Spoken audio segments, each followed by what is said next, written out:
we can prioritize our health and focus on macronutrients for self-care. Welcome to Reps and Redemption, a podcast for moms who want to prioritize their health and build strength from the inside out. Hey there, mama. I know you long to find the joy in all the things homemaking and motherhood while showing your kids that you don't have to give up on yourself, your goals, or your desired quiet time with Jesus just to be a good mom. I'm your host, Ashley Harvey, former college athlete, wife, homeschooling, faith-filled homemaker, mom of 4, nutrition and strength training coach. If you're ready to take control of your health, lose fat, build muscle, and faith, you're in the right place. Grab that iced coffee and let's dive in. Hey there, welcome back to the show. Thank you so much for joining us. I am going to be talking today lightly about, and kind of in bulk, because macronutrients is a huge topic. There is a lot of moving parts, but just to help us understand how we can prioritize our health and focus on macronutrients for self-care. And I think one of the reasons too that I really want to talk about this and kind of just give you a brief overview of what it is to kind of understand what you're eating is, one, I have been tracking specifically my protein intake. And, as we age, we tend to not really think about protein, and we kind of get the bare bones of protein intake. And it's actually essential for our health, and so are carbs and fats. So I wanted to talk about this in the essence of self-care, since I'm focusing on self-care for the month of May. If you haven't listened to the last episode, please go ahead and do so. These are evergreen, so you can listen to these at any time throughout the year. I'm just trying to pick some sort of related theme to stay a little, streamlined and to help my brain think and stay on topic throughout each month and each show I record, which is only 4 episodes. So I'm doing 4 focused episodes on self-care for stay-at-home moms and us homemakers. And I hope that you can glean some information from here and maybe start to understand macronutrients as a tool. And it is a tool to help us reach the potential and our goals that we want to for our physical fitness, to, for body composition, just for energy in general, which is super important in all the roles and, plates that we have spinning all day long. So without further ado, we're going to talk about macronutrients. So these are carbohydrates, fat, and a protein. So the bulk of all the food that we consume, the bulk of the food we consume is from macronutrients. So this is pretty important. Macronutrients influence our ability to digest food, absorb nutrients, and produce hormones. They impact our immune function, our cell structure, our metabolic function, and macronutrients are different than micronutrients. Micro refers to our vitamins and minerals, which are also important and will be coming up in another episode, so stay tuned on that. But macronutrients directly supply energy to our bodies, and we consume these in larger quantities. So I'm going to highlight carbohydrates and fat and protein, and just kind of give you an overview of what I have learned and what I've been learning in my nutrition course over the course of my lifespan, and just really diving into health and nutrition. But digestion of carbohydrates, if you do not know, begins in our mouth because our saliva contains a digestive enzyme called amylase. I'm not sure if I'm saying that right. I read it correctly, I think, in my head, but this helps us break apart polysaccharides into smaller chains so they can be delivered to our bloodstream. So I've never been one to, really get into the whole mindful eating movement, but I kind of think it has its place because If we eat slowly and chew well and savor our food, all of that enhances carb digestion, which we need to start as soon as it's in our mouth. And if we're eating super fast or in a rush, it's not going to benefit us. So eating slowly, mindfully, chewing well, and savoring our food, because amylase only accounts for 20% of our carb digestion and the remainder occurs in the small intestine. So a lot of the pieces when it comes to carb digestion, fats, and protein, there is so much more that goes to it. So like I said, I'm just going to highlight a few things that I've been learning that I think that you might find interesting that can help you understand macronutrients more and really focus on getting your caloric intake through macronutrients and focusing on high quality foods. Carbohydrate needs will differ based on a few things. So how big or small someone is, how much lean body mass they have, and how much fat they have, which are not the same thing, how active they are, the duration of workouts, frequency of exercises, and intensity, how old they are, intake of other macronutrients, our genetics, what foods we like to eat and what foods we can tolerate, and our overall goals. So that is one of the things to keep in mind is my carbohydrate intake is going to look different than yours. And I think once we really figure out what is working for our body, for example, my husband notices that he does not do well with medium to high carbs. He just doesn't. He feels tired. He feels exhausted, even if they're the cleaner version of carbohydrates, which is what I'm talking about. And he decides to do a lower carb protocol. So that is how he finds energy and what works for him. I actually do great on about 200 carbs, 200 grams of carbohydrates per day, sometimes a little more, sometimes a little less, and I feel fine. But 130 grams of glucose is needed for our brain every day. It doesn't need to come from carbohydrates, and just the digestion process breaks down the carbohydrates into glucose. So just to kind of backtrack a little bit is why I said glucose. But it can come from dietary fat or protein through glucogenesis or ketosis, as long as enough of these macronutrients are consumed. So this is why, as a coach, when I meet with somebody or when I begin to meet with clients, I meet with them as individuals because there's no standard template, like the example I gave you with my husband and I. For example, I wouldn't suggest an older woman who is mostly sedentary to eat the same 225 grams of carbohydrates as a young athletic woman who has competed in athletic events, or even not athletic events. Maybe she goes to the gym every day and she's got a couple kids that she's chasing around. They're not going to be one and the same. It won't be the same intake for the two of them. So no matter the amount of carbohydrates a client requires, one thing will remain the same. Minimally processed carbohydrates from whole food-based sources will be what I recommend and what I also practice in my life. So for example, fruits, root vegetables, whole grains, beans, legumes. It's best to consume slower digesting, higher fiber.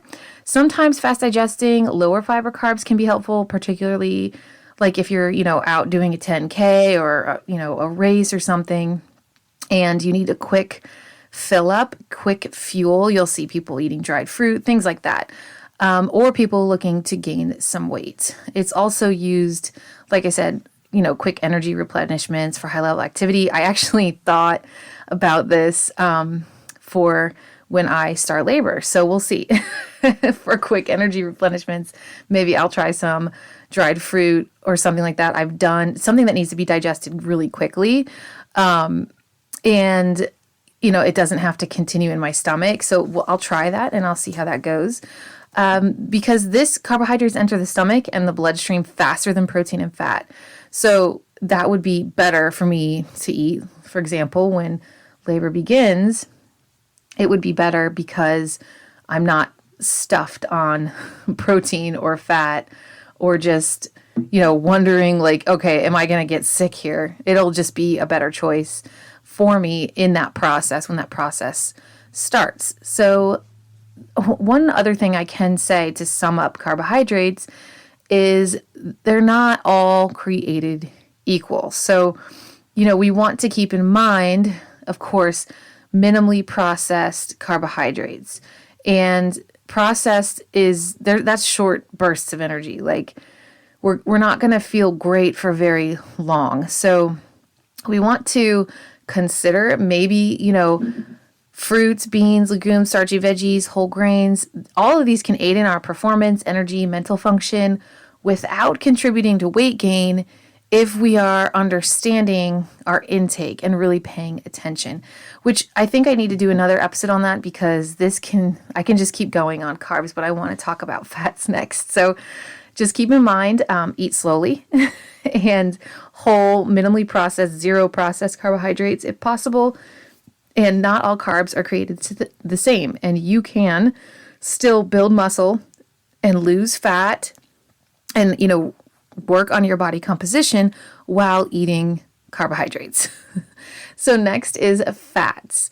So there's saturated fat and unsaturated fat. So saturated fat simply means that the entire carbon chain is saturated with carbon atoms. It's usually at room temperature, like so coconut oil, butter, etc.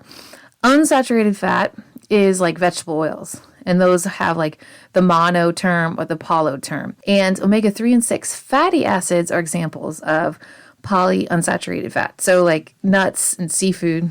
The digestion of fat takes a lot longer than carbohydrates to exit the stomach and enter the bloodstream. But fat also has its place in our macronutrient hierarchy. If we have minimal processed fats, this actually lowers the cholesterol in our body. So I'm not sure if you knew this, but fat is actually the main energy source for kids under 14 years old. That kind of blew my mind, and it makes me kind of focus a little bit more on healthy, no processed fats for my kiddos. And it's actually number 2 for adults. Fat actually helps our brain and our nervous system. So we can definitely include a wide variety of minimally processed fats, and we can actually at it a little bit differently when you're thinking about processed fats or minimally processed or whole foods. When it comes to fat, of course, the fat content of, let's say, a Chick-fil-A number 1 meal is going to be a lot different than adding an avocado to your salad or some organic raw cheese. So think about that when you are, wanting to add quality over the quantity of something. And then also when you do track, or if you decide to start tracking, even just to see what your day looks like, it is truly eye-opening to discover how much fat is in the standard American diet. If I return back to the digestion of fat, there's 2 stages that I forgot to mention. There's bile emulsification and then digestion. So bile is an acid and it emulsifies fat because oil and water don't mix. So what this means is that it breaks down the fat droplets so that the surface area of the fat increases, and then lipase breaks down fats into glycerol and fatty acid. Lipoproteins are particles made of protein and fats, and they carry our cholesterol through our bloodstream to our cells. And there's 2 main groups. I'm sure you've heard of them before. There is HDL, that's high density lipoprotein or good cholesterol, and LDL, low density lipoprotein or bad cholesterol. Again, minimally processed foods, fat foods in particular, actually lower the cholesterol in our body. And we do want some cholesterol for our sex hormones and cortisol, and we want to make sure we're getting that from quality fat sources.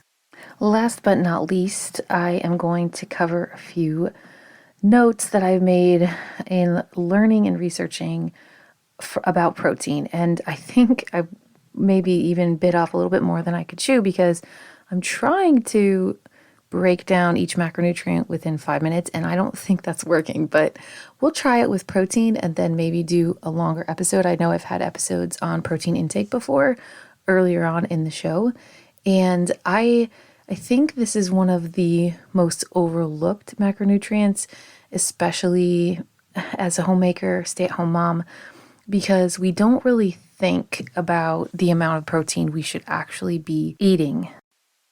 Protein takes longer to digest, and we can't store protein like we can with carbs and fats, which means we are always breaking down and building up. This is one of the macronutrients that is also essential to our nutrition. So, one of the questions I have asked in the past, and one that I've been asked recently, is how can I consume more protein? Well, this also depends on your preferences, your body type, and your need. So we want a wide variety of protein. As a nutrition coach, I will recommend a wide variety of protein sources based on your specific preferences. And then I would want to know, what are you eating throughout the day? What kind of animal proteins are you open to trying or eating? But there are some protein superstars. So after I were to ask, what is your preference? What do you like to eat?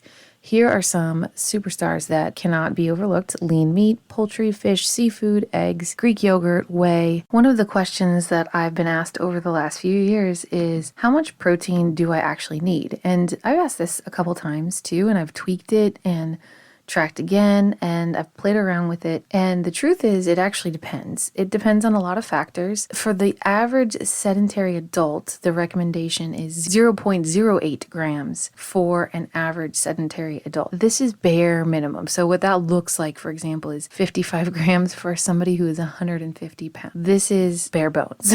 A very, very small amount of protein. Now, an athlete is at 1.2 to 1.7 grams. Their protein intake would be a lot more. I like to keep mine around 1 or 1.2. If we were to sum up the macronutrient episode, it's just to kind of show you that when it comes to self-care, taking care of our bodies and starting to prioritize our health, we really need to look at our nutrition. A lot of things do matter when it comes to self-care, but I already assume that you shower daily and these little things shouldn't count. What I wanted to do this month was really focus and hone in on nutrition and health and how we can focus on getting our bodies to peak performance and really where we want to be. We know we can do it. We want to go there. We just need a little push along the way, or someone to show us like, hey, this worked for me, maybe you should try it or try something similar. That is what I'm here for. So if we were to have a consult, which by the way is completely free to you, we would discuss 5 important things to get started in the goal of prioritizing your health. Here is what I would ask you. Number 1, how much food are you eating? And I would want to know, and I would look at it and I would, assess, is this the right amount of food for your goals? How are you eating? Do you eat fast? Do you eat slow? What kind of food are you eating? And why are you eating? One of those reasons can be, misaligned, especially if it doesn't line up with our goals.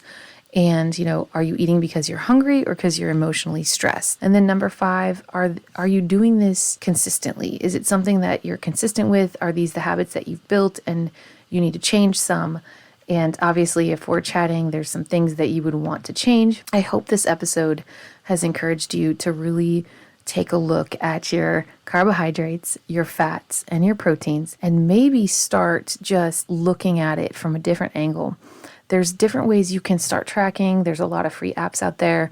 Feel free to message me. I'll tell you which ones I use. Maybe I'll do an episode on the one I just discovered today, which I'm not going to share yet until I figure it out. And I really want to make sure it's better than the last one that I was using to track. And then also something that's really a lot simpler than that is the plate method. So that would portion out your carbs, your proteins, and your fats. So that would be a really good tool to use. Let me try to remember, pregnant brain, that I have a graph that I can put in the show notes so you can see the plate method, what it looks like if you were to cut your plate up in the quadrants that it needs to be to see how to just even look at your macronutrients. But I hope that you really consider your macronutrients starting now and really start looking at food as fuel and how it can aid in your goals, your fitness goals, your overall health as a homemaker, as a stay-at-home mom, as someone who really wants to start prioritizing her health and not look back. This is something that macros and macronutrients it's just a tool to align your nutrition with the goals you want to set for your own body composition, for your own personal performance, and what kind of example you want to set in your home for your family and your future. If this episode inspired you, will you share with a friend? I would be so grateful if you would leave a podcast review on your listening app of choice. Remember, the content provided in this podcast is for informational and educational purposes only and is not intended to be a substitute for professional medical advice, diagnosis, or treatment. Please seek the advice of your qualified healthcare provider with any questions you may have regarding a medical or health condition. Remember, be bold, mama, and live well. Until next time.